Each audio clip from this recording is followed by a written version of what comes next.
بسم اللہ الرحمن الرحیم۔ ابراہیم علیہ السلام پر اللہ کی طرف سے بہت آزمائشیں آئیں۔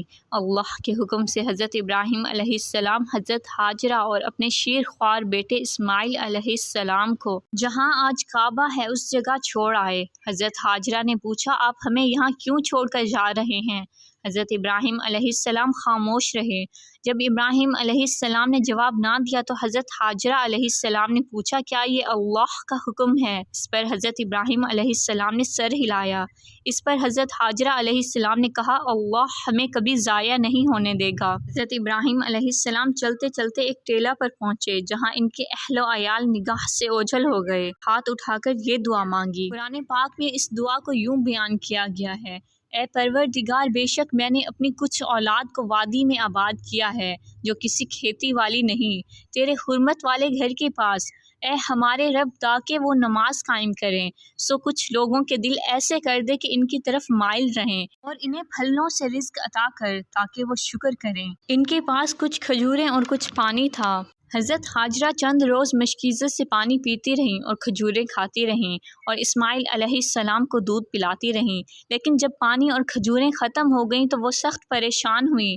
حضرت اسماعیل علیہ السلام کو ایک پتھر کے سائے میں لٹایا اور خود پانی کی تلاش میں دوڑیں۔ صفا اور مروہ دو پہاڑ ہیں جن کو قرآن پاک میں اللہ کی نشانیاں کہا گیا ہے۔ اپنے لخت جگر کے لیے ان پہاڑوں پر تشریف لے گئیں، ایک پہاڑ سے دوسرے پہاڑ پر جاتیں اور واپس اپنے بیٹے کو دیکھتیں۔ یوں صفا اور مروہ پر انہوں نے 7 چکر لگائے۔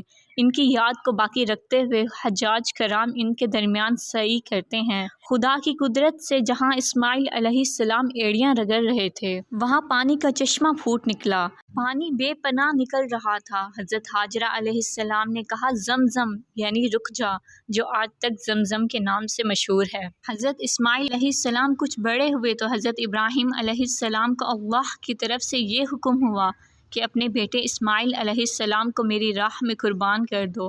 انہوں نے خواب میں دیکھا کہ وہ اپنے بیٹے کو قربان کر رہے ہیں۔ جب 3 روز مسلسل یہی خواب آیا تو آپ علیہ السلام نے حضرت اسماعیل علیہ السلام کو یہ بات بتائی۔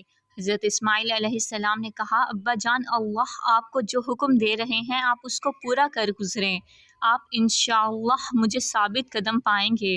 چنانچہ حضرت ابراہیم علیہ السلام اپنے بیٹے کو ذبح کرنے کے لیے لے کر جنگل کی طرف چل دیے۔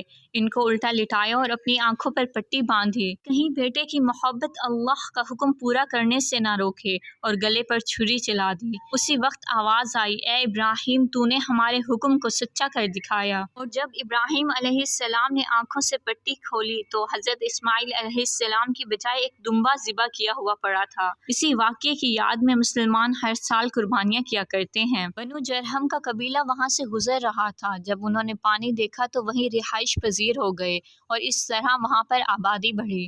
حضرت اسماعیل علیہ السلام نے بنو جرہم کے قبیلے کی ایک لڑکی سے شادی کی۔ روایت ہے کہ حضرت ابراہیم علیہ السلام ایک مرتبہ مکہ مکرمہ تشریف لائے۔ حضرت اسماعیل علیہ السلام گھر موجود نہ تھے۔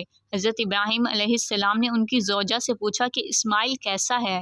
ان کی زوجہ حضرت ابراہیم علیہ السلام کو نہیں پہچانتی تھیں۔ اس نے حضرت اسماعیل علیہ السلام میں خامیاں بیان کرنا شروع کر دیں۔ حضرت ابراہیم علیہ السلام نے کہا، جب اسماعیل علیہ السلام آئیں انہیں میرا پیغام دینا کہ اپنے گھر کی چوکھٹ بدل دیں۔ جب اسماعیل علیہ السلام واپس لوٹے تو ان کی زوجہ نے سارا قصہ بتایا تو حضرت اسماعیل علیہ السلام نے کہا، وہ میرے والد تھے اور انہوں نے حکم دیا ہے کہ میں تمہیں چھوڑ دوں۔ حضرت ابراہیم علیہ السلام جانتے تھے کہ اسماعیل علیہ السلام اللہ کے نبی ہیں، ان میں خامیاں نہیں۔ خامیاں بیان کرنے والی عورت ہی ناشکری ہے۔ کہا جاتا ہے حضرت اسماعیل علیہ السلام نے اسے طلاق دے دی۔ کچھ عرصے بعد ایک اور عورت سے شادی کی۔